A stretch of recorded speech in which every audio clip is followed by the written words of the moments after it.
Assalamualaikum Sobat Jelajah Jakarta. Di Jakarta Utara setidaknya ada 9 wilayah yang berpotensi dilanda banjir rob. Wilayah tersebut antara lain Kamal Muara, Kapuk Muara, Penjaringan, Pluit, Ancol, Kamal, Marunda, Cilincing, dan Kalibaru. Dengan adanya musibah banjir rob, tidak dipungkiri dampaknya adalah terganggunya aktivitas keseharian masyarakat dan transportasi di sekitar pelabuhan dan pesisir.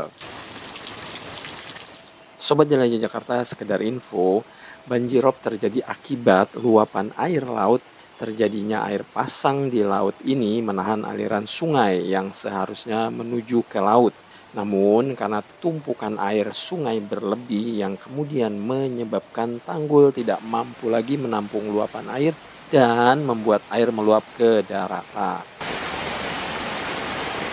Alhamdulillah di sekitar wilayah Kamal Muara ini sejak 2022 lalu Pemprov DKI Jakarta telah mengatasi masalah banjir rob maupun pengendalian banjir akibat curah hujan tinggi di wilayah Kelurahan Kamal Muara serta Kelurahan Kalideres Jakarta Barat ini. Solusi yang dilakukan Pemprov DKI Jakarta adalah membuat rumah pompa dengan sistem polder ini, Sobat Jelajah Jakarta.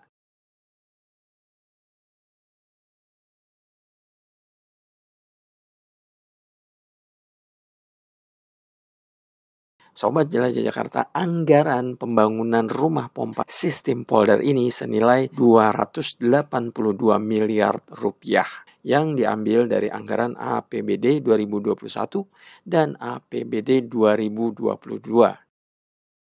Sistem polder beserta kelengkapannya ini terdiri dari rumah pompa, rumah genset, rumah trafo, rumah jaga, pengadaan dan pemasangan pompa, saringan sampah, panel, genset, trafo, dan kelengkapannya.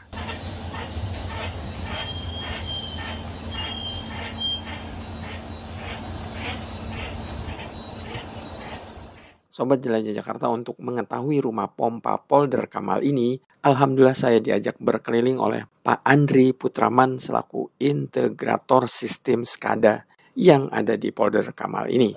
Jadi polder ini ada terbagi dua sisi, Pak. Satu adalah posisi hulu dan satu lagi di posisi hilir. Di mana posisi hilir itu adalah arah ke laut. Sedangkan posisi hulu itu adalah aliran air dari warga-warga pengaliran air. Polder Kamal ini memang diciptakan untuk menahan rob karena namanya laut itu ada pasang dan surut. Sehingga pada saat terjadi rob atau pasang, aliran air dari laut akan mengalir balik ke warga sehingga bisa menimbulkan banjir. Makanya dengan ada polder ini kita tahan air laut rob ini sehingga tidak ke warga. Lalu nanti aliran air dari hulu, jika kondisi hujan atau debit airnya lagi besar, maka pompa ini berfungsi untuk mengambil air untuk dibuang langsung ke hilir arah laut sehingga kita bisa meminimalkan kondisi banjir untuk warga di sekitar sini. Sobat Jelajah Jakarta, sekarang Anda sudah tahu kan tujuan dibangunnya rumah pompa polder Kamal ini? Sekarang Pak Andri akan mengajak saya melihat fasilitas pendukung yang ada di rumah pompa polder Kamal ini.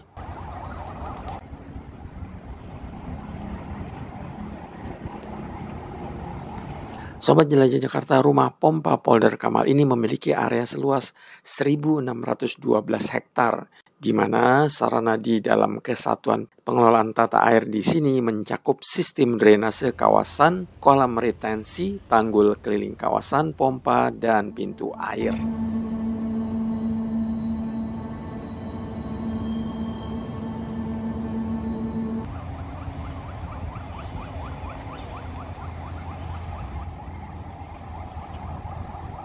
Kalau Bapak bisa lihat di sini adalah aliran air dari hulu.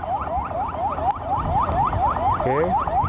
Lalu aliran air dari hulu ini kita ada pasang yang namanya trash rack, Pak. Jadi trash rack ini adalah fungsinya adalah untuk menyaring sampah. Sehingga pada saat pompa nyala, sampah itu tidak masuk ke dalam pompa. Jadi ini penyaringan sampah lah. Lalu dari saringan sampah itu nanti akan dibuang di konveyor, lalu sampah itu akan dibuang ke luar sehingga bisa diangkut oleh Pemprov Jakarta untuk dibuang sampahnya.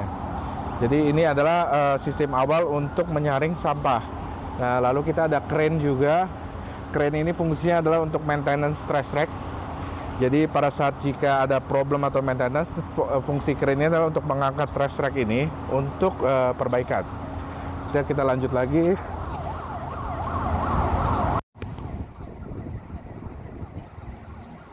Sobat Jelajah Jakarta, kontrol seluruh mesin yang ada di rumah pompa Polder Kamal ini menggunakan sistem SCADA. Apa itu SCADA? SCADA adalah sebuah sistem canggih yang dikontrol dari sebuah komputer. Detail kecanggihannya nanti akan dipraktekkan oleh Pak Andri ya di ruang kendali. Oh iya, kepanjangan SCADA adalah Supervisory Control and Data Acquisition. Dan ini adalah posisi hilir dari polder, di mana aliran air ini sudah arahnya menuju laut. Jika terjadi rob, maka air laut akan berbalik ke hulu, karena ketinggian hilir akan lebih tinggi daripada hulu. Untuk penanganan ini, kita sudah menyiapkan 3 pompa, di mana kapasitasnya adalah 10.000 liter per detik masing-masing pompa. Jadi total kapasitasnya ada 30.000 liter per detik. Jadi pompa ini fungsinya adalah untuk memompa air dari hulu untuk dibuang ke hilir jika terjadi debit air yang cukup tinggi di bagian hulu. Lalu untuk menangani hilir, maka kita menyediakan bendung karet. Bendung karet itu fungsinya adalah untuk menahan rob. Fungsinya untuk menahan rob, karena dengan adanya bendung karet ini, maka jika terjadi rob, air akan tertahan di sini sehingga tidak menuju ke warga. Karena jika terjadi rob tidak ditahan, maka jika kondisi debit air banyak di hulu ditambah dengan air rob dari hilir, maka ada kemungkinan terjadi banjir.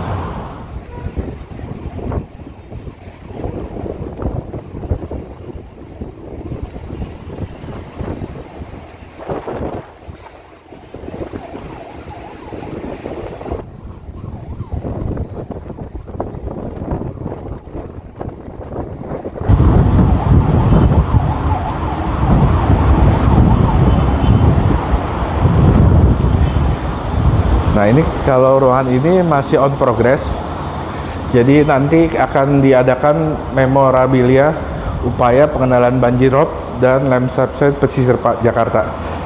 Jadi memang yang fungsi awal adalah untuk pengendalian banjir rob.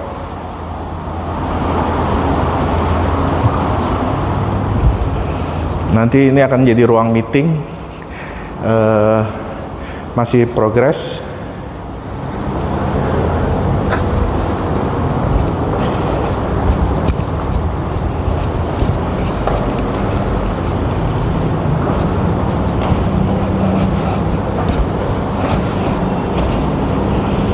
Oke, ruangan operator sendiri sudah kita set sehingga nggak semua orang bisa akses.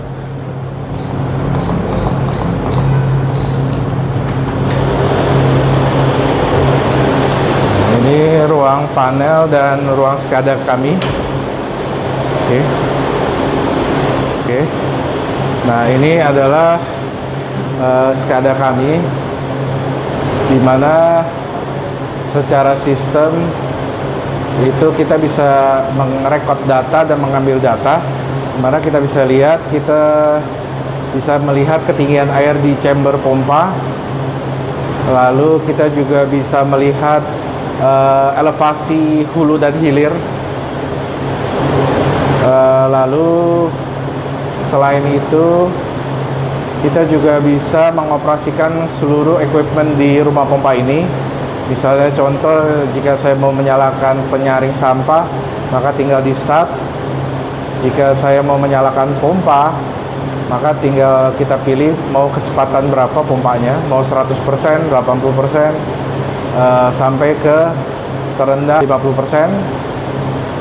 Lalu kita juga sudah bisa melihat grafik dari pompa sendiri, di mana fungsi ini adalah untuk preventive maintenance, di mana kita bisa melihat voltase dan ampere dari kinerja pompa dan VSD, sehingga jika terjadi anomali kita sudah bisa prevent untuk maintenance.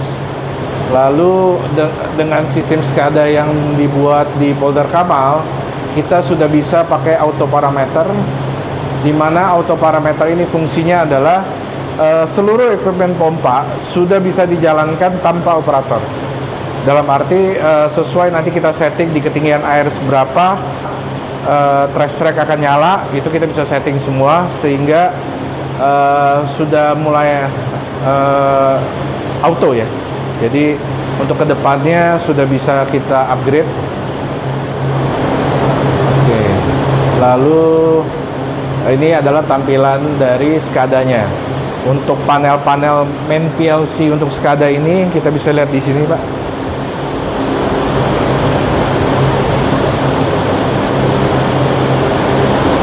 Jadi ini kita ada panel main PLC, artinya CPU-nya lah, otaknya dari SCADA itu ada di panel ini. Lalu masing-masing equipment ada panel masing-masing, ada panel trash rack, ada panel bendung karet, ada panel distribusi untuk listrik tegangan kecil. Lalu kita ada switchgear untuk panel tegangan menengah, Pak. Karena pompanya sendiri kan membutuhkan tenaga 6,6 kVA. Jadi kita harus pakai panel tegangan menengah. Nah, ini panelnya. Lalu kita pasang juga panel switchgear incoming dari genset dan dari PLN. Jadi pada saat nanti mati lampu, Pak, maka genset akan nyala sendiri. Lalu otomatis akan men-switch powernya dari PLN ke genset. Jadi pada saat mati lampu tidak perlu ada orang ke genset nyalakan, dia akan otomatis nyala sendiri. Kita sudah setting seperti itu.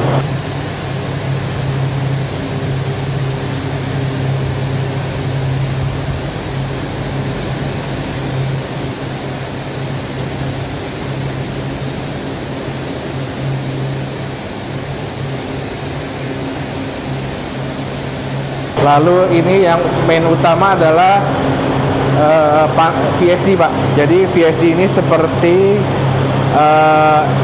inverter untuk motornya pompa, sehingga pada saat pompa nyala dan mati itu mereka akan ramping sehingga tidak nggak merusak elektrik motor pompa karena nggak langsung on off. Jadi ramping, dia naik, pada saat mati dia akan turun. Sehingga dengan adanya VSD ini maka kecepatan pompa bisa diatur. Kedua, secara lifetime akan lebih tinggi karena masalah ramping tadi. Dan di sini sistem sudah menggunakan HMI, jadi status, currency, frekuensi semua bisa dilihat. Sobat Jelajah Jakarta, mumpung berada di ruang kendali, saya mau bertanya nih pada salah seorang operator SCADA di Rumah Pompa Polder Kamal, yakni Bang Joshua Purba. Nama saya Joshua Hartama Purba, Pak. Saya dari Suku Dinas Sumber Daya Air Jakarta Utara.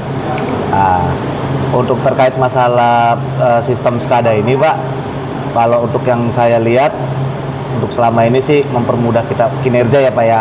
Nah, terutama khususnya untuk kita bisa tahu nih, Pak, ketika misalnya ada grafik-grafik ada kerusakan, kita lebih memudahkan gitu loh, Pak. Jadi kita tahu, oh kira-kira apa nih yang kerusakan seperti itu, Pak ya. Untuk saat ini kalau saya bilang alhamdulillah nggak bakal terjadi banjir lagi, Pak, karena dari yang tadi yang dijelaskan oleh pihak PT bahwasannya dari hilir atau dari laut sudah ditangani, dari hulu juga sudah ditangani.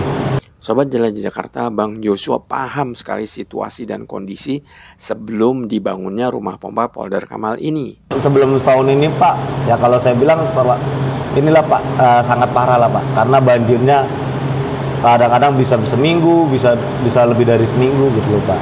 Ya untuk saat ini sih kalau yang saya tanganin di sini, yang saya pengoperasian di sini belum ada yang namanya kedengaran banjir sampai berhari-hari, apalagi seminggu gitu. Jadi untuk saat ini aman, Pak. Ya, sangat dibutuhkan sekali, Pak, untuk masyarakat, Pak, karena nggak akan terjadi banjir lagi, Pak. Sobat Jelajah Jakarta, mendengar penjelasan Bang Joshua, Anda jadi paham kan bahwa proyek infrastruktur Pemprov DKI Jakarta yang dibangun pada pertengahan tahun 2022 ini berupa rumah pompa Polder Kamal ini benar-benar sangat bermanfaat bagi warga Kelurahan Kamal Muara maupun Kelurahan Kalideres.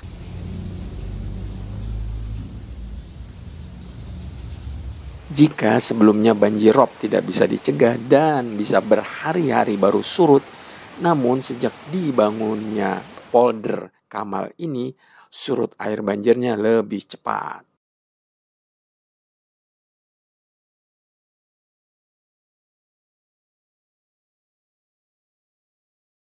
Baik Sobat Jelajah Jakarta, demikian episode hari ini menjelajahi rumah pompa polder Kamal di Kelurahan Kamal Muara, Jakarta Barat.